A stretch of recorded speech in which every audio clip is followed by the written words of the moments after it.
पुंछ से Sunkot national highway पे जगह जगह रेत बजरी के ढेर होने की वजह से इस सड़क पर गाड़ियों को चलाने में परेशानियों का सामना करना पड़ता था।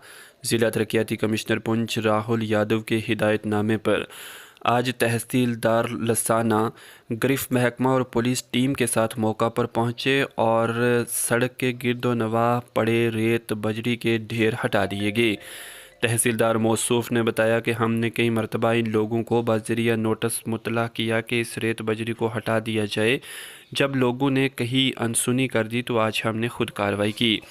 यहाँ ये बात काबिल ज़िक्र है कि दीगर कई ऐसे मकामात हैं जहाँ रेत बजरी के ढेर सड़कों के बीचों बीच पड़े हैं, जिसकी वजह से कोई बड़ा हादसा भी हो सकता है, जिन्हें हटाने की अशद ज़रूरत है।